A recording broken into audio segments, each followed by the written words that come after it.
అధికారంలో ఉన్నప్పుడు అభివృద్ధి చేయటమే కాదు, ప్రతిపక్షంలో ఉన్నప్పుడు కూడా పోరాటాలు చేసి, ఉద్యమాలు చేసి, ప్రజల పక్షాన నిలబడి ప్రజలకు వ్యతిరేకమైన పాలన అందిస్తున్న అధికార పక్షాన్ని తలవంచేటట్టు చేయటమే నిజమైన నాయకుడి లక్షణం, నిజమైన రాజకీయ పార్టీ ఉద్దేశం. అదే ఈ రోజున ఆంధ్ర రాష్ట్రంలో జగన్మోహన్ రెడ్డి గారి నాయకత్వంలో వైఎస్ఆర్సీపీ పార్టీ మేమందరం నాయకులం, కార్యకర్తలం చేస్తుంది.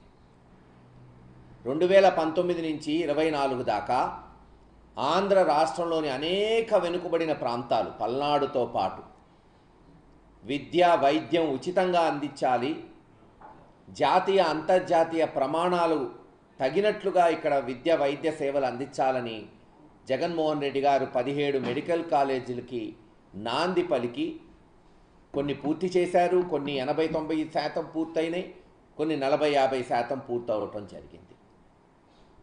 ఈ లోపల ఎన్నికలు రావటం, దురదృష్టంగా చంద్రబాబు నాయుడు గారు ముఖ్యమంత్రి అవ్వటం జరిగింది. ఏం చేశాడు చంద్రబాబు నాయుడు గారు వచ్చిన వెంటనే? ఈ కాలేజీలన్నీ ఆయన చెంచాగాళ్ళకి లంచాలు తీసుకొని అమ్ముకోవడానికి ప్రయత్నం చేశాడు. అందరం చూసాం ఆంధ్ర రాష్ట్రంలో.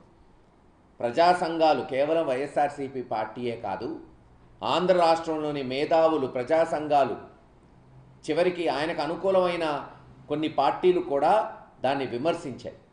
విద్యా, వైద్యం ప్రభుత్వం చేతిలో ఉండాలి, కనీసం 50-60% ఉంటేనే దానికి మరి న్యాయం జరుగుతుంది అని ఘోషిస్తే, అంతేకాదు జగన్మోహన్ రెడ్డి గారి నాయకత్వంలో మేము 1 కోటి సంతకాలు తీసుకొని ప్రజా ఉద్యమం చేపట్టడమే కాకుండా ఎవరైనా సరే లంచాలు ఇచ్చి మెడికల్ కాలేజీ ఈరోజు పొందితే రేపు ఖచ్చితంగా వైఎస్ఆర్సీపీ ప్రభుత్వం వచ్చిన వెంటనే వీటిని వెనక్కి తీసుకుంటాం, ఆ లంచాలు ఇచ్చిన వాళ్ళని బొక్కలో వేస్తామంటే ఎవ్వరూ ముందుకు రాలా వీటిని ప్రైవేట్ చేయడానికి. చివరికి ప్రైవేటైజ్ చేయడానికి పిడుగురాళ్ల వంటి కాలేజీలు కేంద్ర ప్రభుత్వం, ఎందుకంటే కేంద్ర ప్రభుత్వం నిధులు తీసుకొచ్చాం ఆ రోజు మేము 200 కోట్లు. కేంద్ర ప్రభుత్వానికి సూచనప్రాయంగా రాష్ట్ర ప్రభుత్వం అడిగితే వాళ్ళు తిరస్కరించారు. ఇది జాతీయ పాలసీ, ప్రైవేటైజ్ చేయడానికి వీలుండదు అని చెప్తే గతి లేక, మరో మార్గం లేక, ఎటుపోవాలో తేల్చుకోలేక 17 కాలేజీల్లో ఏదో ఉడతాభక్తిగా ఒక పిడుగురాళ్ల కాలేజీని ప్రారంభించడానికి ఈ ప్రభుత్వం ముందుకు వచ్చింది. ఇది వాళ్ళు చేసే అభివృద్ధి. దానికి పొగుడుకుంటున్నారు, మేమేదో సాధించామని. ఏందా మీరు సాధించింది అడుగుతున్నా. చంద్రబాబు నాయుడు గారు 1995 నుంచి నేటి వరకు దాదాపు 14-16 సంవత్సరాలు ముఖ్యమంత్రి చేశాడు.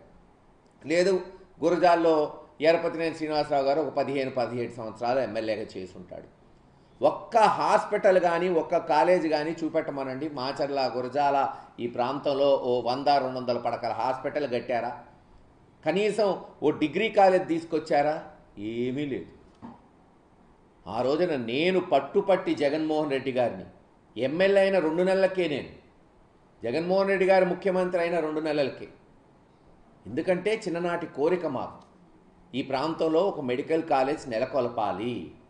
దానికి కారణం కాసు బ్రహ్మానందరెడ్డి గారు ముఖ్యమంత్రిగా ఉన్నప్పుడు నర్సరావుపేటలో SSN college, Raghavamma Brahmananda Reddy college కావచ్చు, మాచర్లో డిగ్రీ కాలేజ్ కావచ్చు, లేదు ఈ ప్రాంతంలో ఆయన అనేక జూనియర్ కాలేజీలు, దాచేపల్లి, పిడుగురాళ్ళ వంటి అనేక జూనియర్ కాలేజీలు నెలకొల్పారు.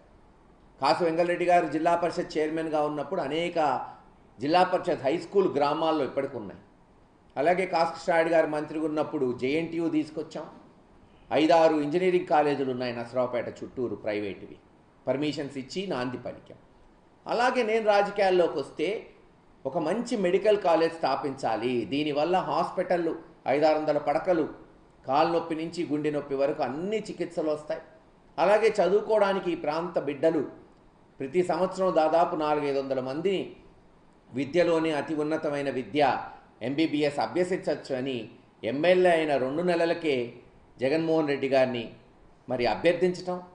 ఆయన ఈ ప్రాంత కష్టాలు తెలిసిన నాయకుడు కాబట్టి వెంటనే ఆంధ్ర రాష్ట్ర వైఎస్ఆర్సీపీ తొలి బడ్జెట్లోనే 200 కోట్లు శాంక్షన్ చేశారు. ఆ రోజున 66 కోట్లు శాంక్షన్ చేశారు. ఆ తర్వాత జవహర్ రెడ్డి గారి దృష్టి ద్వారా కేంద్ర ప్రభుత్వం దృష్టికి తీసుకెళ్లి 200 కోట్లు తీసుకొచ్చాం. 50 ఎకరాలు పిడుగురాళ్ల అతి సమీపాన నేషనల్ హైవే ఆనుకొని సేకరించి పనులు మొదలుపెట్టాం. కోవిడ్ అయిపోయిన వెంటనే బ్రహ్మాండంగా పనులు సాగినాయి. 3 సంవత్సరాలు 200 కోట్లు, సుమారు 200 నుంచి 225 కోట్లు ఖర్చు పెట్టాం. ఇదేదో నేను ఆషామాషిగా చెప్తుంది కాదు, ప్రభుత్వ లెక్కలు, ఎంబుక్ రికార్డింగ్స్. బిల్డింగులు పూర్తయినాయి. హాస్పిటల్ మార్చి 2024కే పూర్తయి ఓపెన్ చేయాలి ఓపీ. అది ఇప్పుడు ఓపెన్ చేస్తున్నారు 2 సంవత్సరాల తర్వాత. ఆ రోజు మేము ఓపెన్ చేస్తే కేవలం పరికరాలు, సిబ్బంది తీసుకొచ్చుంటే ఈ 2 సంవత్సరాలు పేద ప్రజలకి వైద్యం అందుబాటులోకి వచ్చేది. దాన్ని పక్కన పెట్టేశారు. బిల్డింగ్లు అంతంత మాత్రం. మొట్టమొదటిసారి రాష్ట్రంలో మెడికల్ కాలేజ్ పూర్తి చేయాలని గురజాల్లో మేము యాజిటేషన్ తీసుకొచ్చాం. అప్పటికి ఒక్కసారి కూడా అక్కడున్న స్థానిక ఎమ్మెల్యే ఎరపతినేని శ్రీనివాసరావు గారు ఒక్కసారి కూడా మెడికల్ కాలేజీలోకి పోలా. మేము సెల్ఫీ ఛాలెంజ్ చేసి సుమారు 1000-2000 మంది అంతర్జాతీయ నుంచి కూడా మన వాళ్ళు, ప్రవాస భారతీయులు కూడా దాని గురించి ఘోషిస్తే పరిగెత్తుకుంటూ పోయి మేము పూర్తి చేస్తామని ప్రకటించాడు ఎరపతినేని శ్రీనివాసరావు గారు. ఆయన వీడియోనే చూడండి. ప్రతిపక్షంలో ఉన్నప్పుడు ఆయన చెప్పిన మాటలు. పోస్ట్ మార్టం చేయడానికి మెడికల్ కాలేజ్ పల్నాడులో వీళ్ళు తెచ్చింది. మనుషులు చనిపోతుంటే వాళ్ళ పోస్ట్ మార్టం చేయడానికి మెడికల్ కాలేజ్ పల్నాడులో వీళ్ళు తెచ్చింది. మనుషులు చనిపోతుంటే వాళ్ళ పోస్ట్ మార్టం ఇది ఆయనకున్న అవగాహన. ఆ రోజు మేము మెడికల్ కాలేజ్ తీసుకొస్తే ఇది పూర్తవుతుందా, పోస్ట్ మార్టం చేయడానికా ఇది పనికొచ్చేది పల్నాడులో? ఈ రోజున హాస్పిటల్ కడితే కదా దాని యొక్క మరి ఉపయోగం ఏంటో ప్రజలకు తెలిసేది. ఆయనకి పోస్ట్ మార్టం చేయడానిక కాలేజీ వీడు తెచ్చేదంటే మేము తెచ్చిన దాన్ని హేళన చేశాడు. చివరికి గత్యంతరం లేక ఈ రోజున ఈ ప్రభుత్వం దిగొచ్చి ఆ కాలేజు సిబ్బంది, అది కూడా అక్కడక్కడ ఎక్కడైతే రిక్రూట్ జరిగిందో జగన్మోహన్ రెడ్డి గారి హయాంలో, వాళ్ళని మళ్ళీ ఇటు ట్రాన్స్ఫర్ చేస్తూ కొంతమందిని ఏదో కాంట్రాక్ట్ బేసిక్ చేస్తూ ఓపెన్ చేస్తున్నారు. చేయక తప్పదు. ఎందుకంటే 80-90% హాస్పిటల్ పూర్తయింది. ఇంక ఎలక్షన్స్ రాబోతున్నాయి, మళ్ళీ లోకల్ బాడీ కానీ ఆ తర్వాత అసెంబ్లీ. పూర్తి చేయకపోతే డిపాజిట్లు కూడా రావు ఈసారి వీళ్ళకి. గత్యంతరం లేక ప్రైవేటైజ్ చేస్తే ఎవడు రాకపోతే ఈ రోజున దాన్ని ప్రారంభించాలని, రేపు కాలేజీ ప్రారంభిస్తారని చెప్తున్నారు. ఖచ్చితంగా ముమ్మాటికి ఇది జగన్మోహన్ రెడ్డి గారి నాయకత్వంలో మా అందరి రెక్కల కష్టమే ఈ రోజున పల్నాడులోనే ఒక తలమానికమైన వైఎస్ఆర్ మెడికల్ కాలేజ్ హాస్పిటల్ అని తెలియజేస్తున్నాం. కేవలం మెడికల్ కాలేజే కాదు, అక్కడ మెడికల్ కాలేజ్కి అనుబంధంగా కేంద్ర ప్రభుత్వం దృష్టికి తీసుకెళ్లి నర్సింగ్ కాలేజ్ కూడా శాంక్షన్ చేయించాం. దానికి నిధులు వచ్చినాయి, ఆ బిల్డింగులు పూర్తయినాయి. ఇలా అన్నీ చేస్తే ఈరోజంట వాళ్ళు ఏదో ఇక్కడ అభివృద్ధి చేస్తున్నారంట. జీవితంలో 15-16 సంవత్సరాలు ముఖ్యమంత్రిగా చేసి, ఎమ్మెల్యేగా చేసి, కనీసం ఆ ప్రాంతంలో ఒక 100 పడకల హాస్పిటల్ కట్టలేనోళ్ళు, కనీసం ఒక డిగ్రీ కాలేజ్ లేనోళ్ళు మెడికల్ కాలేజ్ హాస్పిటల్ తేగలుగుతారా? అయ్యేదేనా? చంద్రబాబు నాయుడు గారే చెప్తుంటాడు, ఎవరికో పుట్టిన కొడుకుని తన కొడుకు అని చెప్పుకోకూడదంట రాజకీయాల్లో. అలాగే వైఎస్ఆర్సీపీ చేసిన అభివృద్ధి, మెడికల్ కాలేజ్ హాస్పిటల్ని మేము తెచ్చామని ఈరోజు తెలుగుదేశం నాయకులు చెప్తున్నారంటే ఇంతకన్నా సిగ్గుచేటు ఇంకోటి ఉండదు. ఏదేమైనా సరే ఆ హాస్పిటల్ కాలేజ్ ఓపెన్ అయ్యే వరకు వైఎస్ఆర్సీపీ పోరాటం కొనసాగుతుంది. ఇప్పటికే 2 ఏళ్ళు ఆలస్యమైంది. ఎట్టి పరిస్థితుల్లో జూన్ జూలై కల్లా మరి హాస్పిటల్ ఓపెన్ చేస్తూ కాలేజ్ కూడా అడ్మిషన్స్ ఓపెన్ చేయాలి. కేవలం ఈ కాలేజ్ కాదు, మేము తెలుగుదేశం నాయకులకు చెప్తుంది ఒకటే, మీకు నిజంగా చిత్తశుద్ధి ఉంటే, మీకు నిజంగా ప్రజలకి బాగు చేయాలనుకుంటే జగన్మోహన్ రెడ్డి గారు చేపట్టిన 17 కాలేజీలు పూర్తి చేయండి.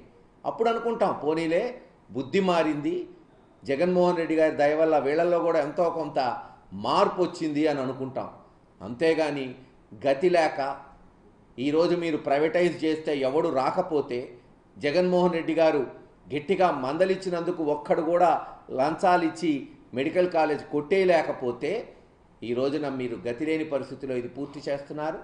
ఏది ఏమైనా ఇంకా అక్కడేమైనా మిగిలిపోయినా ఉంటే రేపు జగన్మోహన్ రెడ్డి గారు వచ్చిన తర్వాత అవి కూడా పూర్తి చేసి ఈ పల్నాడుకే విద్యకి ఒక ఉన్నతమైన స్థానంగా పల్నాడులోని ఈ కాలేజీలు నిలబడతాయని తెలియజేస్తున్నాను. వైసీపీ హయాంలో 26% మాత్రమే పనులు పూర్తయినాయి, మేము 90% పూర్తి చేసామని ఎవరినే చెప్తున్నారు. నేను ఇగో ఆయన చెప్పాడు, ఆయన చెంచాగాడు చెప్పాడు, ఆయన బంధువు చెప్పాడు కాదబ్బా. బహిరంగ చర్చ పెట్టమని కాలేజ్ దగ్గర బహిరంగ చర్చకి కాసు మహేష్ రెడ్డి ఒక్కడే వస్తాడు, లెక్కలతో వస్తాడని చెప్తున్నా కదా, లెక్కలు తెలుసుకుంటా అంటున్నా కదా. ఎప్పుడు శాంక్షన్ అయింది, ఎలా శాంక్షన్ అయింది, ఆ భూమి ఎలా సేకరించాం.